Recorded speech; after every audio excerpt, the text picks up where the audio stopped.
मान के चलिए कि हमारे पास एक बी रेडियस का कोई सेमी सर्कुलर डिस्क था, जिसमें से मैंने क्या किया, ए रेडियस का एक सेमी सर्कुलर डिस्क काट के अलग कर लिया, है ना। दोनों का सेंटर एक ही था, मैंने इसको काट के अलग कर लिया। तो कुछ इस टाइप का एक एरियल कंटेनर मेरे पास बच गया, है ना। तो अगर इस तरह का सिचुएशन और मुझसे पूछा जाए कि बताइए इसका सेंटर ऑफ मास क्या होगा, तो प्रोसेस बिल्कुल वैसा ही है जैसा हमने सेमी सर्कुलर डिस्क का सेंटर ऑफ मास फाइंड करने के लिए किया था। क्या करने वाले हैं, तो मैं इसको बांटने वाला हूँ infinite number of semi circular ring में। ओके, तो फिर अगेन हम उस infinite number of semi circular ring में से किसी एक रिंग को पकड़ेंगे और कोई आर्बिट्ररी सा रिंग पकड़ेंगे। मान के चलिए ये एक्स रेडियस का है। अगेन इसकी जो थिकनेस होगी कुछ ना कुछ होगी, तो मान के चलिए कि इसका जो थिकनेस है वो dx है। ओके, और इसका कुछ ना कुछ मास होगा, तो वो मास अगेन वो निकल के आएगा, मान लीजिए dm है। इसका कुछ ना कुछ एरिया होगा, वो dA है। सारे कैलकुलेशन बिल्कुल वही सब होंगे। अगर मैं dA की बात करूं तो अगेन ये जो dA होगा, ये जस्ट लाइक एक रेक्टेंगल है हमारे पास, इसको सीधा करोगे तो रेक्टेंगल जैसा हो जाएगा। और इस रेक्टेंगल का जो लेंथ होगा वो होगा पाई एक्स, ब्रेथ होगा 2x, तो dA हो जाएगा 2 pi x into dx।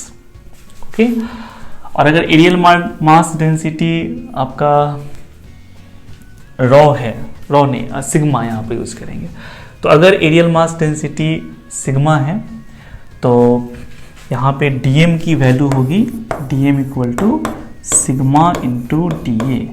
Okay, यानी sigma into 2 pi x dx।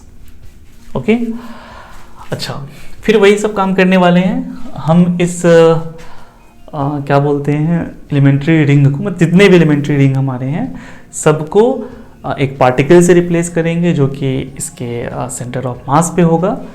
तो इस रिंग का सेंटर ऑफ मास कहाँ होगा, तो इस रिंग का सेंटर ऑफ मास इसके लाइन ऑफ सिमेट्री यानी वाई एक्सिस पर ही होगा। और कहाँ होगा, तो सेंटर से आपका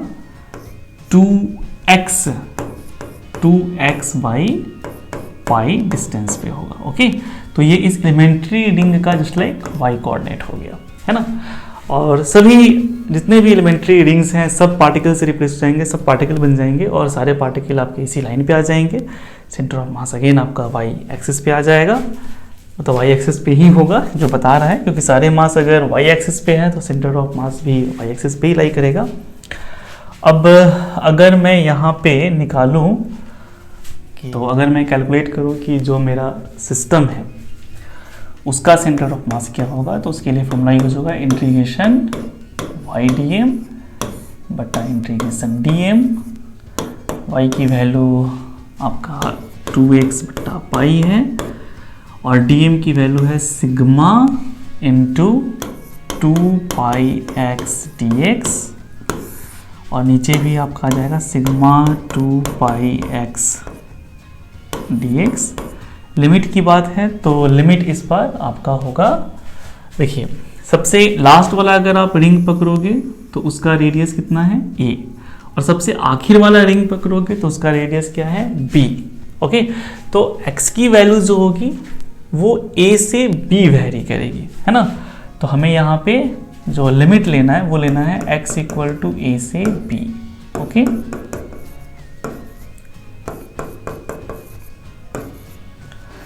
तो आप सीधा यहाँ a से b लिख दो। अब इसमें जो कांस्टेंट है आप उसको बाहर कर लीजिए। जैसे कांस्टेंट आपको मिल जाएगा सिग्मा 2 पाई, तो वो बाहर निकल जाएगा, यहाँ भी बाहर निकलेगा, यहाँ भी बाहर निकलेगा और कैंसिल हो जाएगा। अब बच क्या गया, तो बच गया मेरे पास 2 बाई पाई एक बाहर निकालने के लिए है ना। तो मैं यहाँ 2 बाई पाई बाहर निकाल देता हूँ और x square D x zero से नहीं, सॉरी a से b। और नीचे मेरा ये तो निकल के कैंसिल हो चुका है, सीधा बचा x इंटीग्रेशन x dx और लिमिट हो गई a से b। ओके, तो थोड़ा इसको हम सॉल्व कर लेते हैं। तो मेरे पास आ गया YCM बराबर 2 बाई पाई ए से इंटीग्रल a से b x square D x बट्टा a से b x dx। ओके, तो a से b x square D x बट्टा a से b आपका x dx। तो फिर अब ये हो गया 2 बाई पाई, एक्स स्क्वायर है तो एक्स स्क्वायर का इंटीग्रल होगा एक्स क्यू बाई 3, ये आपका हो गया a से b और फिर नीचे ये हो जाएगा x का एक्स स्क्वायर बाई 2 और लिमिट हो गया a से b। थोड़ा सा इसको सॉल्व करेंगे तो ये आ जाएगा 2 बाई पाई, एक बार अपर पुट करना है x की जगह पर, फिर घटाओ एक बार x की जगह पर लोअर पुट करना है, तो ये हो जाएगा आपका B Q by 3 minus A Q by 3 बट्टा, यहाँ पर भी आप पुट करोगे एक बार अपर घटाओ एक बार लोअर, तो ये आएगा B square by 2 minus A square by 2। Okay, अब थोड़ा सा कैलकुलेशन और है उसको कर लेते हैं हम लोग फटाफट। तो ये आ गया आपका सेंटर ऑफ मास का वाई कोऑर्डिनेट बराबर, देख लीजिए क्या है 2 बाई पाई और ये हो गया B Q minus A Q by 3, ये हो गया B square minus A square by 2। Okay, तो फाइनली आ गया ये हमारे पास 2 by pi B Q minus A Q बट्टा 3 और फिर बट्टा में था B square minus A square by 2, तो मैं इसको लिख दे रहा हूँ 2 by B square minus A square.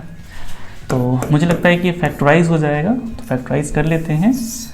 2 2 ज़ा 4 बाई 3, तो 4 बाई 3 पाई एक साथ कर लिया। ऊपर को फैक्टराइज करेंगे तो आएगा B minus A into B square plus A square plus B A. Okay, B Q minus A Q को फैक्टराइज कर दिया और नीचे फैक्टराइज करोगे तो आएगा b माइनस ए इंटू बी प्लस ए, ये कैंसिल हो गया और जो फाइनल रिजल्ट यहाँ निकल के आ रहा है वो आ रहा है 4 बाई 3 पाई।